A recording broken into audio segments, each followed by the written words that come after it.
बहुत बड़े बड़े मसाकार हमने देखे। एक हमने गुजरात में देखा और आज ऐसा महसूस होता है कि एक दूसरा गुजरात मणिपुर को बना दिया गया। आज ये प्रेस मीट मखसूस जो है वो मणिपुर के रिलेशन में हम कर रहे हैं। मणिपुर से जिस तरह की खबरें नेशनल चैनल्स के थ्रू हम लोग देख रहे हैं या सुन रहे हैं, और वैसे तो ये मणिपुर का जो सानेहा हम इसे कहेंगे, ये 1 महीने से ज़्यादा हो गया और लोग इसे सुन भी रहे हैं, देख भी रहे हैं कि किस तरह का वहाँ पे 2 गुटों के 2 डिफरेंट कम्युनिटीज़ के बीच में एक बहुत ही ख़तरनाक और बहुत ही जिसे कहते हैं कि जिसे कहना चाहिए कि मजालिम जो वहाँ पे ढाए जा रहे हैं मणिपुर में। तो आज ये विम हमारा एक प्लेटफॉर्म जो वुमेन इंडिया मूवमेंट के नाम से ख़ास तौर से वुमेन्स एम्पावरमेंट के लिए काम करता है, या वुमेन से रिलेटेड मखसूस इश्यूज़ जो है उनके लिए हम बात करते हैं। तो ये हम अपनी ज़िम्मेदारी समझते हैं कि जो अभी 3-4 दिन पहले जिस तरह का औरतों को लेके एक वीडियो वायरल हुआ कि हम उस पर बात करें। हम बहुत ही दिल की गहराइयों से सबसे पहले तो इस तरह के हादसात को कंडम करते हैं, और दूसरी बात कि हम अफसोस का इजहार करते हैं कि हम एक ऐसे मुल्क का हिस्सा हैं या हम एक ऐसे मुल्क में रह रहे हैं जहाँ पे औरतों को बरहना, सड़क के ऊपर परेड कराना और उसके बाद उनके साथ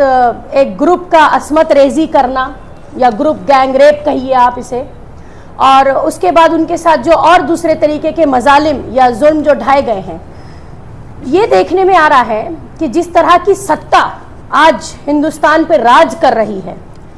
ऐसे तो बहुत सारे मामलात हैं जिसमें महसूस होने लगा है कि क्या हम एक डेमोक्रेटिक कंट्री में हैं, क्या हम अपने आप को कह सकते हैं कि ये कंट्री हमें तहफ़्फ़ुज़ दे रही है। और वायलेंस जिस तरह का देखने में आ रहा है, देखिए कुकी एक कम्युनिटी बेचारी क्रिश्चियंस माइनॉरिटी कम्युनिटी उन्हें कहिए, और उसके बाद जो दूसरी एक हिंदू कम्युनिटी मैतई जो है वहाँ पर, इनका आपस में जिस तरह का भी भिड़ंत हुआ, यूँ तो हिंदुस्तान की सरजमीन हमेशा लाल रही कम्युनल वायलेंस के नाम पे। बहुत बड़े बड़े मसाकार हमने देखे। एक हमने गुजरात में देखा और आज ऐसा महसूस होता है कि एक दूसरा गुजरात मणिपुर को बना दिया गया। और उसके बाद बहुत ज़्यादा जो शर्म की बात और अफसोसनाक बात यह है कि अभी भी चीफ मिनिस्टर जो है वो रिज़ाइन करने के लिए तैयार नहीं है, जबकि मैं समझती हूँ with the immediate effect Manipur के चीफ मिनिस्टर को रिज़ाइन कर देना चाहिए था। लेकिन फिर वही बात है कि जब हम थोड़ा सा इधर उधर घूम के नज़र फिराते हैं तो ये मामला सिर्फ मणिपुर का ही नहीं है, बल्कि 2014 से ये एक चेन बनी हुई है कई सारे मामलात की। अभी एक चीज़ और देखिए कि सीबीआई को एंट्री नहीं दी जा रही मणिपुर में, और उसके बाद इस बात का प्रोब किया जा रहा है या इस बात की तहकीक की जा रही है कि आखिर ये वीडियो वायरल कैसे हुआ, जबकि वायलेंस जब शुरू हुआ मणिपुर में तो इंटरनेट को पूरी तरीके से बर्खास्त कर दिया गया था। तो कहने का मतलब ये है कि हमें यही नहीं समझ में आ रहा कि हम ज्यादा शर्मनाक और ज्यादा अफसोसनाक या ज्यादा तकलीफदेह बात किसको कहें। मणिपुर में जो हिंसा भड़क रही है, महीने हो गए, उस पर कोई जिसे कहते हैं कि एक्शन नहीं है, उसे रोकने की कोई तजावीज़ पेश नहीं की गई है, उसके ऊपर मुल्क के प्रधानमंत्री की जो खामोशी है। अब ये जो 2-4 दिन से जो ये मामला वायरल हुआ कि किस तरह से उन 2 औरतों को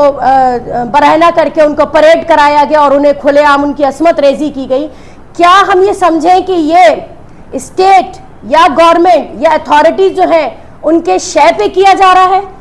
क्योंकि पुलिस के होते हुए अगर इस तरह के मामला खुलेआम सामने आ रहे हैं, ये औरतों की हिफाजत पे नहीं है, इंसानियत की हिफाजत पे बहुत बड़ा एक धब्बा है, बहुत बड़ा एक सवाल है।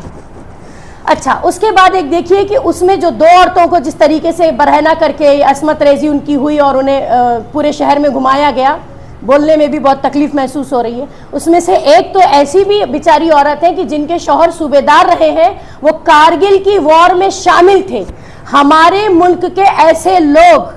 जो अपने आप को कहते हैं कि देश भूमि उनके लिए सबसे पहले है, मातृभूमि उनके लिए सबसे पहले है, मदरलैंड बोला जाता है हिंदुस्तान की सरजमीन को, ठीक है। और मदर की जो तस्वीर है वो एक मूर्ति बनाई जाती है जो एक औरत की शक्ल रखती है, और उसी सरजमीन पे औरतों के साथ इस तरह की बर्बरता,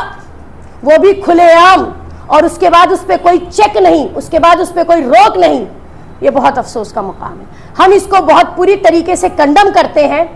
चूंकि हमारे पास आज शायद इतनी गुंजाइश नहीं है कि हम जाके उसे हाथ से रोक सकते, मगर हम जहां बैठे हैं हम वहां से दुआ करते हैं कि इस तरह के वायलेंस को जो है वो रोका भी जाए, और जो लोग अभी बच गए हैं उनको तहफ़्फ़ुज़ फराहम करा जाए। लेकिन आए दिन इस मणिपुर के केस में जो बर्बरता देखने को मिल रही है वो वाकई बहुत शर्मनाक है।